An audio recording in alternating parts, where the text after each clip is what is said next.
Praise the Lord. நாள் 65 தியான பகுதி என்னாகமம் 13ஆம் அதிகாரம் மற்றும் 14ஆம் அதிகாரம். 13ஆம் அதிகாரத்தை வாசிப்போமானால், கர்த்தர் மோசேயை நோக்கி, கானான் தேசத்தை சுற்றி பார்ப்பதற்கு நீ மனிதரை அனுப்பு, ஒவ்வொரு பிதாக்களின் கோத்திரத்திலும் ஒவ்வொரு பிரபுவாகிய புருஷனை அனுப்ப வேண்டும் என்பதாக சொல்லுகிறார். அப்பொழுது மோசே கர்த்தருடைய வார்த்தையின்படியே ரூபன் கோத்திரத்தில் சம்முவா, சிமியோன் கோத்திரத்தில் சாபாத், யூதா கோத்திரத்தில் காலேப், இசக்கார் கோத்திரத்தில் ஈகால், எப்ராஹிம் கோத்திரத்தில் ஓசேயா, பென்யமின் கோத்திரத்தில் பல்தி, செபுலோன் கோத்திரத்தில் காதியேல், மனாசே கோத்திரத்தில் காதி, தான் கோத்திரத்தில் அம்மியேல், ஆசேர் கோத்திரத்தில் சேத்தூர், நப்தலி கோத்திரத்தில் நாகபி, காத் கோத்திரத்தில் கூவேல் என்னும் 12 பிரபுக்களை கானான் தேசத்தை சுற்றி பார்க்கும்படி அனுப்புகிறார். அதில் எப்ராஹிம் கோத்திரத்தில் நூனின் குமாரன் ஓசியா என்ற மனிதனுக்கு மோசே யோசுவா என்று பெயரிடுகிறார். இந்த யோசுவா தான் மோசேக்கு பணிவிடைக்காரனாய் இருந்தார். மோசே இவர்கள் 12 பேரையும் அழைத்து தேசம் எப்படிப்பட்டது என்றும் அதன் குடிகள்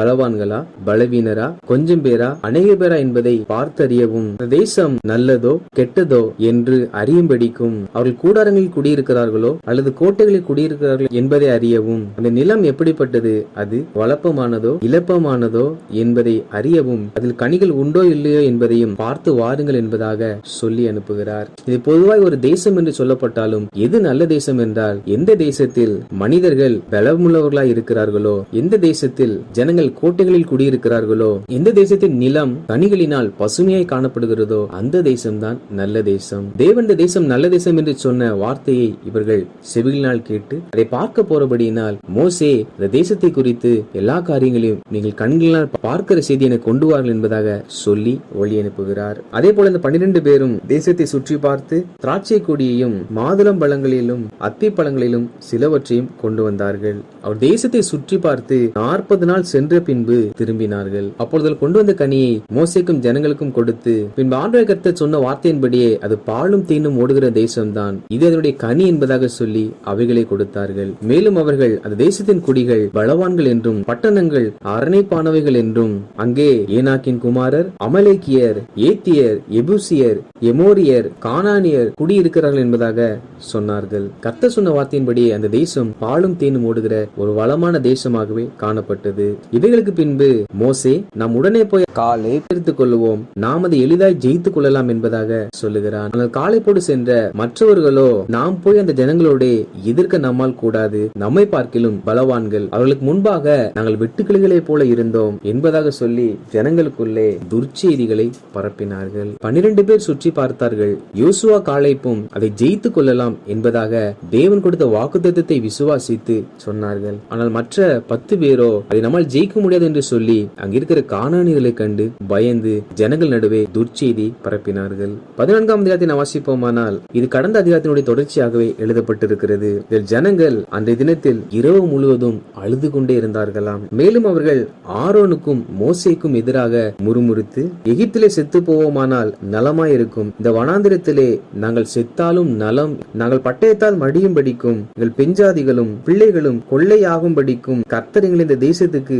கொண்டு வந்தது என்ன என்பதாக சொன்னார்கள். அடிமைத்தனத்தில் தங்கள் வாழ்க்கை கசப்பா எண்ணிக்கொண்டிருந்த ஜனங்களை கர்த்தர் விடுதலையாக்கி அவருக்கு நல்ல தேசத்தை வாக்கு பண்ணினார். ஆனால் வருகிற சோதனையை பார்த்து, இவைகள் நமக்கு வாய்க்காது என்று சொல்லி மோசேக்கு விரோதமாய் முறுமுறுத்து, நாங்கள் எகிப்திலே செத்தால் எங்களுக்கு நலமாயிருக்கும், நாங்கள் வனாந்திரத்திலே இப்பொழுது செத்தாலும் எங்களுக்கு நலமாயிருக்கும், எங்கள் பஞ்சாதி பிள்ளைகள் இப்படி அவர்களுக்கு அடிமைகளாய் போகும்படிக்கு கர்த்தர் ஏன் எங்களை கொண்டு வந்தார் என்று சொல்லி தங்களுக்கு நல்லது செய்த கர்த்தரை புரிந்து கொள்ளாமல் அவர்கள் முறுமுறுத்து கொண்டு இரவு முழுவதும் அழுது கொண்டிருந்தார்கள். அப்பொழுது யோசுவாவும் காலேப்பும், நாங்கள் போய் சுற்றி பார்த்த தேசம் மகா நல்ல தேசம், கர்த்தர் நம்மை பிரியமாய் இருந்தால் அந்த தேசத்தை நமக்கு கொடுப்பார், கர்த்தருக்கு விரோதமாய் கலகம் பண்ணாதிருங்கள், நீங்கள் அவர்களுக்கு பயப்பட வேண்டாம், அவர்களை காத்த நிலை அவர்களை விட்டு விலகி போயிற்று, கர்த்தர் நம்மோடு இருக்கிறார், அவர்களுக்கு பயப்பட வேண்டியதில்லை என்பதாக சொன்னார்கள். அப்பொழுது சபையார் எல்லாரும் காலேப் மேலும் யோசுவாவின் மேலும் கல்லெறிய வேண்டும் என்பதாக சொன்னார்கள். 12 பேர் சென்றதில் 10 பேர் துர்ச்செய்திகளை பரப்பினார்கள். அதை ஜனங்கள் உடனே நம்பினார்கள். ஆனால் 2 பேர் கர்த்தர் மேல் விசுவாசம் வைத்து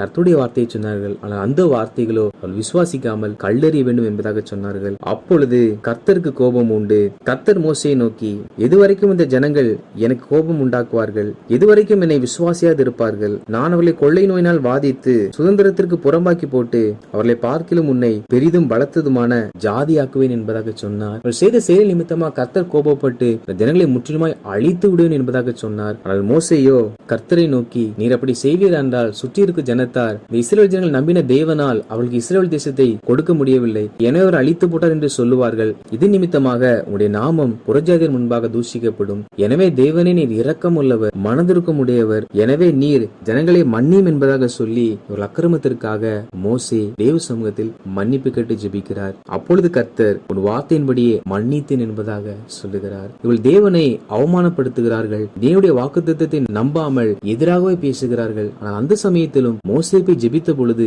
மன்னிக்கிறவராய் இருக்கிறார். ஆண்டவராகிய கர்த்தர் சர்வ வல்லமை உள்ளவராய் இருந்தாலும் அவர் சிறுமையும் எளிமையுமான மனிதன் செய்கிற விண்ணப்பத்திற்கும் பதில் கொடுத்து அதற்கு அற்புதம் செய்கிற தேவனாய் இருக்கிறார். மேலும் கர்த்தர் மோசேயும் ஆரோனையும் நோக்கி, ஜனங்களோடு சொல்ல வேண்டியது என்னவென்றால், நீங்கள் என் செவிகள் கேட்க சொன்ன பிரகாரம் உங்களுக்கு செய்வேன் என்பதை என் ஜீவனை கொண்டு சொல்லுகிறேன் என்று கர்த்தர் உரைக்கிறார். இந்த வனாந்திரத்தில் உங்கள் பிரேதங்கள் விழும். அதாவது இவர்கள் முறுமுறுத்து செய்த வார்த்தைகளை கர்த்தர் கேட்டு அந்த வார்த்தையின்படியே அவர்கள் வாழ்க்கையில் செய்தார். எனவே தேவ பிள்ளைகளாகிய நாம் ஒரு நாளும் முறுமுறுத்து பேசக்கூடாது. நாம் ஜெபித்தால் மாத்திரமல்ல, நாம் சொன்னாலும் வாயிலிருந்து ஒரு வார்த்தை புறப்பட்டாலும் கர்த்தர் இந்த வார்த்தைகளை கேட்டு அந்த வார்த்தையின்படி உடனே செய்து விடுவார். இவர்கள் நாங்கள் இந்த வனாந்திரத்தில் மரிப்பது நலமாயிருக்கும் என்று சொன்னார்கள். கர்த்தர் இந்த வார்த்தையின்படி நான் செய்வேன் என்பதாக சொல்லியிருக்கிறார். எனவே நாம் வாயின் வார்த்தைகளை குறித்து மிகுந்த எச்சரிக்கை உள்ளவர்களாக காணப்பட வேண்டும். மேலும் கர்த்தர் இஸ்ரவேல் ஜனங்களை நோக்கி, கொள்ளையாவார்கள் என்று நீங்கள் சொன்ன உங்கள் குழந்தைகளையோ நான் அதில் பிரவேசிக்க செய்வேன். நீங்கள் அசட்டை பண்ணின தேசத்தை அவர்கள் கண்டறிவார்கள்.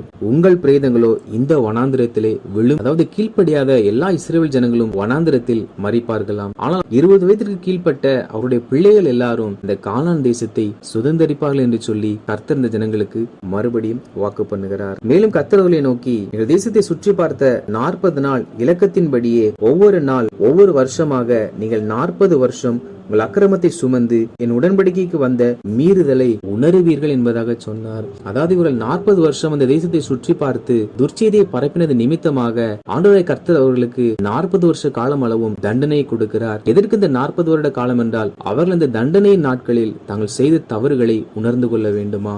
அந்த 40 வருட காலத்திற்குள்ளாக தேசத்தை அசட்டை பண்ணின எல்லாரும் வயது முதிர்ச்சியின் காரணமாக மரித்து விடுவார்கள். எனவே தேவனாய் கர்த்தர் அவர்களை நான் அழிக்க மாட்டேன் என்று சொன்ன வாக்குத்தத்தத்தின்படி கர்த்தர் இந்த ஜனங்களை அழிக்காமல் அவர்களை 40 வருடம் வனாந்திரத்தில் அலைய செய்கிறது நிமித்தமாக வயது முதிர்ச்சியின் காரணமாக அவர்கள் எல்லாரும் மரித்து விடுவார்கள். எனவே கர்த்தர் இதே அவர்களுக்கு 40 வருட காலம் தண்டனையின் காலமாக கொடுத்தார். ஆண்டுடைய பிள்ளைகளாகிய நாம் தவறு செய்யும் பொழுதும் பாவம் செய்யும் பொழுதும் கர்த்தர் நிச்சயமா அதை மன்னித்து விடுவார். ஆனால் அந்த தவறை நாம் உணர்ந்து இனி அந்த தவறை நாம் வாழ்நாள் முழுவதும் செய்யக்கூடாது என்பதற்காக சில தண்டனையின் நாட்களையும் சில சிறையிருப்பின் நாட்களையும் நமக்கு அவர் நியமிப்பார். கர்த்தர் ஜனங்களை மன்னித்தார், ஆனால் 40 வருஷம் அவர்களை வனாந்திரத்திலே அலையும்படி செய்தார். அதே போல நாம் தவறு செய்யும் பொழுதும் மன்னித்து விட்டாலும் அதை நாம் உணரத்தக்கதாக ஒரு சிறு தண்டனை நாட்கள் நமக்கு கொடுக்கப்படும். எனவே நாம் எந்த ஒரு பாவத்திலும் எந்த ஒரு மீறுதலிலும் உடன்படாதபடிக்கு நம்மை நாம் காத்துக்கொள்ள வேண்டும். கர்த்தர் சொன்ன அந்த வார்த்தைகள் எல்லாவற்றையும் மோசே இஸ்ரவேல் புத்திரருக்கு சொன்னார். இஸ்ரவேல் ஜனங்கள் இந்த வார்த்தைகள் எல்லாம் கேட்ட பொழுது அவர்கள் துக்கமடைந்தவர்களாய் மறுநாள் அதிகாலமே எழுந்து கர்த்தர் வாக்குத்தத்தம் பண்ணின இடத்துக்கு நாங்கள் போவோம் என்று சொல்லி மலையின் மேல் ஏறினார்கள். மோசே அப்பொழுது, நீங்கள் கர்த்தருடைய கட்டளை எப்படி மீறுகிறது என்ன?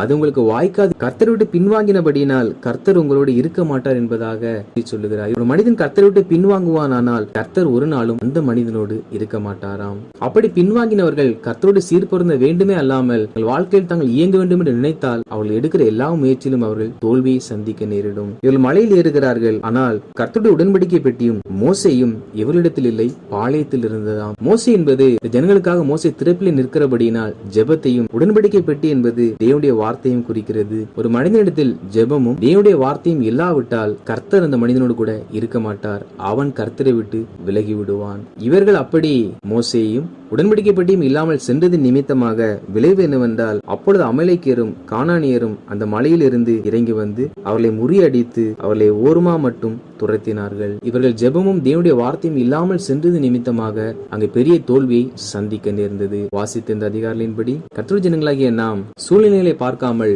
தேவன் சொன்ன வாக்குத்தத்தத்தை உறுதியாய் விசுவாசித்து, வாக்குத்தத்தத்திற்கு எதிராக யார் இந்த வார்த்தைகளை சொன்னாலும் அவைகளை நம்பாமல் வாக்கு பண்ண தேவன் மேலே நோக்கமாயிருந்து வாழ்க்கையில் வருகிற நெருக்கத்தின் போது எந்த மனிதனுக்கு விரோதமாய் பேசாமலும் அதே சமயத்தில் நமக்கு நாமே தேவையில்லாத வார்த்தைகளினால் சபியாமலும் இருந்து கர்த்தரை விட்டு விலகாமல் அனுதினமும் ஜெபத்திலும் கர்த்தருடைய வார்த்தையை வாசிப்பதிலும் உறுதியாய் தரித்திருப்போம். நிச்சயமா கர்த்தர் நம்மோடு கூட இருந்து நமக்கு செய்த எல்லா வாக்குத்தத்தத்தையும் அவர் நிறைவேற பண்ணுவார். ஆமேன்.